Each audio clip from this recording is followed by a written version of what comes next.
যখন তোমাকে use A determiner two premodify the noun বলবে, তখন এখানে কোনো অ্যাডজেক্টিভ আসবে না, কোনো ভার্ব আসবে না, কিছুই আসবে না, শুধুমাত্র ডেমনস্ট্রেটিভ, সাম, এনি, মেনি এই শব্দগুলা থেকে যে কোনো একটা আসবে। তাহলে আবার কিন্তু দেখো ডেমনস্ট্রেটিভের মধ্যে অনেকগুলো শব্দ আছে, যেমন this, that, those, this.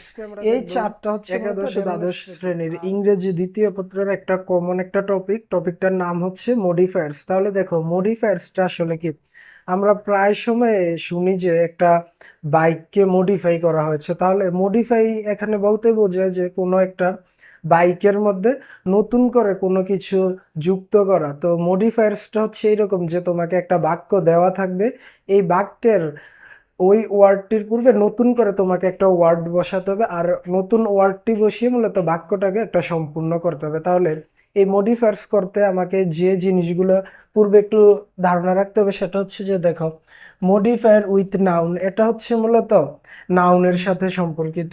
Modifier with verb, এই মডিফায়ার্সটা মূলত ভার্বকে লক্ষ্য করে বসে থাকে। আর মডিফায়ার উইথ অ্যাডজেক্টিভ, এটা হচ্ছে যে মূলত একটা অ্যাডজেক্টিভ আমরা বসাবো এই মডিফায়ার্স এর মধ্যে। তাহলে এখন আমরা মডিফায়ার উইথ নাউন এই প্রথম অংশটার যে রুলগুলা থাকে এইগুলা নিয়ে আমরা একটা বিস্তারিত আলোচনা করব। তাহলে দেখো মডিফায়ার্সটা কি, তোমার একটা বাক্য দেওয়া থাকবে, আর ওই বাক্যের পাশে লেখা থাকবে যে তোমাকে use a noun adjective to premodify the noun, ব্র্যাকেটে এই রকম একটা কথা বলা থাকবে। যদি এই কথাটা বলা থাকে তাহলে আমরা এই নিয়মটা অ্যাপ্লাই করব, যদি এটা বলা থাকে, এটা তো কিভাবে বলা থাকলে আমি উত্তরটা আসলে কিভাবে নিব, এটা কিন্তু আমাদের এসএসসির মধ্যে থাকে না। আমাদের যখন আমরা কলেজে উঠবো তখন নতুনভাবে এই ইংরেজির মধ্যে এই টপিকটা যুক্ত হয়ে থাকে। অনেকগুলো টপিক যেমন changing sentence, right form of verb, এগুলো কিন্তু আমরা এসএসসিতে থাকার কারণে এগুলা সম্পর্কে আমরা মোটামুটি একটা ধারণা থাকে। কিন্তু এই মডিফায়ার্সটা একদম সম্পূর্ণ নতুন, আমরা যারা একাদশ দ্বাদশ শ্রেণীতে থাকি, তো এইখানে আমাদেরকে প্রথমে একদম নতুন একটা টপিক হওয়ার কারণে আমরা বিচলিত হয়ে যাই। তো সেক্ষেত্রে আমি যদি একটু বুঝে বুঝে করার চেষ্টা করি তাহলে কিন্তু আর ইনশাল্লাহ কোনো সমস্যা হবে না। তাহলে দেখো কোন লেখাটা থাকলে কিভাবে আমি উত্তরটা করব, এটাই মূলত আমাকে মুখস্থ রাখতে হবে এবং খাতায় তুলে তুলে লিখে লিখে পড়তে হবে। তাহলে দেখো যদি কোশ্চেনের মধ্যে তোমাকে use a noun adjective to premodify the noun এই কথাটা বলা থাকে, এই কথাটা বলা থাকলে তোমাকে উত্তরটার মধ্যে কোন শব্দটুকু নিতে হবে। তাহলে দেখো একটা নাউন নিতে হবে, যদি use a noun adjective to premodify the noun, তাহলে এটা আমরা জানি যে প্রি অর্থ পূর্বে আর পোস্ট অর্থ হচ্ছে পরে। তাহলে প্রি মডিফাই দ্য নাউন, নাউনের পূর্বে। তাহলে দেখো যেখানে নাউনের পূর্বে আরেকটি নাউন বসবে, তাহলে যে শব্দটা আমাকে উত্তর করতে বলবে তাহলে অবশ্যই এটা কোনো ভার্ব অথবা অ্যাডজেক্টিভ হতে পারবে না, এটা আমার হতে হবে যে অবশ্যই একটা নাউন। তাহলে দেখি আমরা একটা বোর্ড কোশ্চেনে, most of our dash people drink tubewell water, তাহলে এখানে কিন্তু ব্র্যাকেটে বা এই জায়গায় ব্র্যাকেটের মধ্যে তোমাকে এই কথাটা বলা থাকবে। তাহলে এই কথাটা বলা থাকার কারণে তোমাকে বুঝতে হবে যে তাহলে এখানে যেহেতু অলরেডি একটা পিপল, পিপল এটা হচ্ছে নাউন, এই নাউনের পূর্বে আমাকে এখানেও একটা নাউন বসাতে হবে। তাহলে তোমাকে অর্থ জানতে হবে এবং অনেকগুলো বোর্ড কোশ্চেন প্র্যাকটিস করতে হবে, তাছাড়া যেগুলো গাইডের মধ্যে অ্যাড থাকে ওইগুলো সবগুলো করতে হবে। তাহলে তুমি করার মাধ্যমে একটা কনসেপ্ট হবে, তাহলে তুমি খুব ইজিলি কোন শব্দের সাথে কোন শব্দটা বসালে বাক্যটা পরিপূর্ণ হয় তুমি বুঝতে পারবে। তাহলে এখানে দেখো most of our dash people drink tubewell water, তাহলে এই এখানে আমি যে শব্দটা নেব অবশ্যই আমি এখানে একটা কি নেব, একটা নাউন নেব। তাহলে এখানে দেখো আমি কিন্তু এখানে আওয়ার ভিলেজ, ভিলেজ অর্থ কি, ভিলেজ অর্থ হচ্ছে গ্রাম, তাহলে এই ভিলেজটা হচ্ছে একটা নাউন, আর আমাকে কিন্তু এখানে অবশ্যই নাউনে নিতে হবে, নাউন ব্যতীত অন্য ওয়ার্ড ব্যবহার করা যাবে না। তাহলে এখানে এই অ্যান্সারটা হচ্ছে most of our village people drink tubewell water.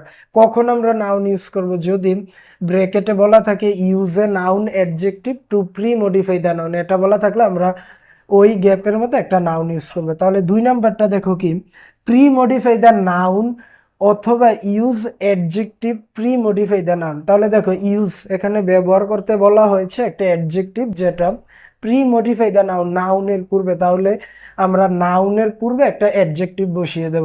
Pre modify the noun শুধু এই কথাটা বললেও বুঝতে হবে যে এখানে অ্যাডজেক্টিভ বসাতে হবে, এবং use adjective pre modify the noun, এটা বললেও তোমাকে বুঝতে হবে যে এখানে একটা অ্যাডজেক্টিভ বসাতে হবে। তাহলে দেখো নাউনের পূর্বে অ্যাডজেক্টিভ, এটা হচ্ছে আমার মূলত উত্তরটা, যেখানে নাউনের পূর্বে অ্যাডজেক্টিভ বসবে। তাহলে আমাকে খেয়াল রাখতে হবে যে যখন আমাকে প্রি মডিফাই দ্য নাউন অথবা use a adjective pre modify the noun, তখন সেখানে আমরা নাউনের পূর্বে একটা অ্যাডজেক্টিভ বসাবো। তাহলে এক্সাম্পলটা দেখো, হি ওয়াজ এ ড্যাশ পোয়েট, সে ছিল একজন কি কবি।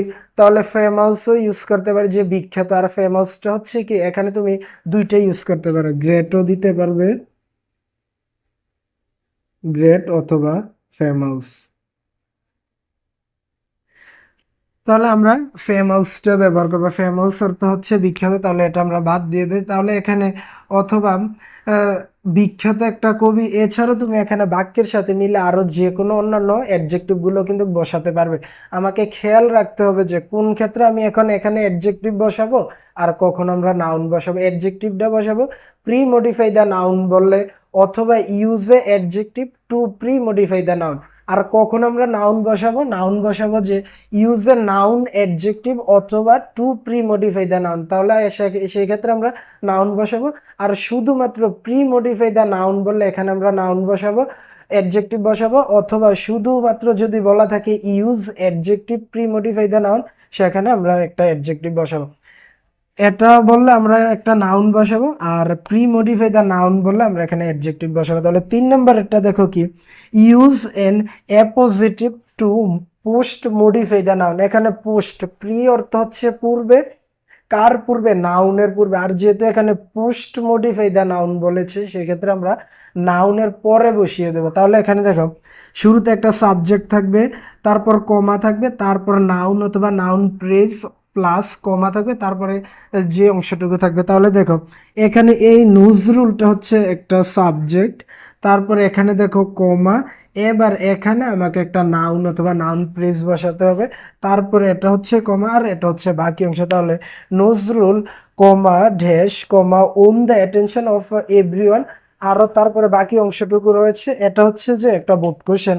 তাহলে দেখো নজরুল কি ছিল, নজরুল আমরা জানি সে একজন কবি ছিল, তাহলে আমি দিতে পারি এ পোয়েট, এ পোয়েট। তাহলে একজন কবি ছিল, এই যে পোয়েট, এ পোয়েট, এটা হচ্ছে মূলত একটা নাউন ফ্রেজ, দুইটা শব্দ একসাথে একটা অর্থ দেয়। তাহলে নজরুল ছিল একজন কবি, on the attention of everyone, আর ডট ডট ডট আরো বাকি অংশ।